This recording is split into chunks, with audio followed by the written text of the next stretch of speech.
A little while ago I studied drama at college, and yeah, fantastic, I loved it. And we were doing this really intense play at the time, and we had this workshop in the middle of rehearsals where we had to, one of the things we had to do was to create a short story using a few different objects they'd given us, and one of them was like ruler, I think, and a house. Now we had to use those stories and integrate those things into the story, and of course I didn't. I kind of went a bit further with the story in my mind. Nobody else said those out loud, but I never did, and nobody else was wrote about comedy, fantastic comedies as well. Stuff about living in this yellow house. Mine was a little bit different. I can't fully remember it, but I'll give it a go. See, now it was about this boy, and this boy lived with his dad and his granddad in this really dark house, like out in the village in nowhere. You know, it's a really small place, and he, this kid, he couldn't go out during the spring or the summer. He had these certain allergies with the air and the pollen that he can't breathe through. So he lives in this one small room during these two times of the year, where, you know, he doesn't mind it. He likes that time of the year. He prefers that time of year because then he can be so involved in reading and writing and drawing and just escaping into these magical worlds that he could imagine. You know, whatever the room looked like, it didn't matter because he could turn it into that room. So, you know, by the time September came along, you know, nights draw in, it's a horrible time of year, and the worst part was school started again. He hated school. Okay. It's hard enough at home where his dad didn't care, and at school, you know, he was being bullied and constantly, and he was being picked on for all this different stuff that he'd do. I mean, to them, he was odd and different. So, you know, they'd break his stuff and they'd push him, and, you know, they'd be really horrible to him. Now, this one day, his dad was supposed to pick him up from school, but his dad was late as usual. I mean, his dad didn't care, and it was just him and his teacher. The teacher's getting quite annoyed to the fact that, you know, he wants to go home himself. Anyway, the dad eventually comes and starts having a go at the kid and tells him how his granddad's been rushed to hospital, you know, something's happened. And the kid, you know, he didn't know how to handle it.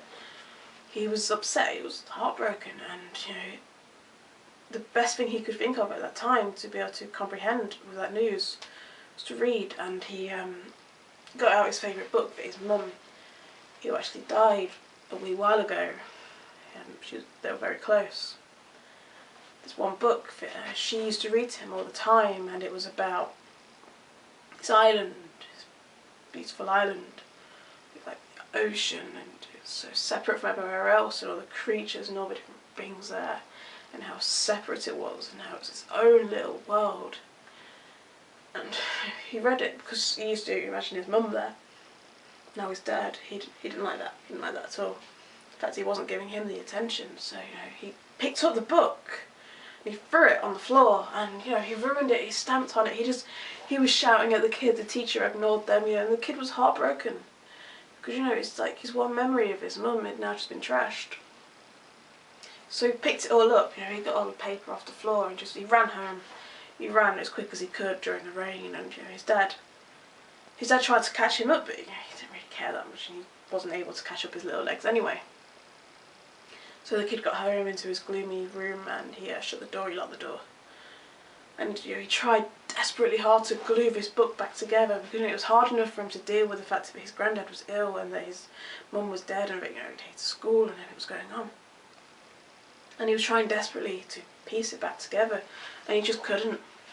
You know, he'd thought about all these memories of his mum, everything was gone. He didn't know what to do. He was traumatised almost, and he rolled up on the floor and went into a little ball in his room, and he was upset. He was crying over this book.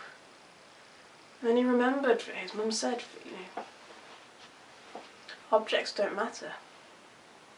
He didn't need the book. He didn't need pictures.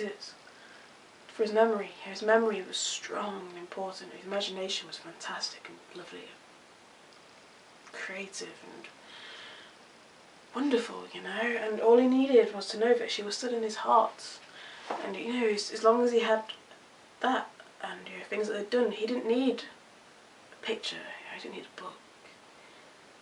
So he stopped crying and he felt a little bit more comfortable with the idea that his mum is there.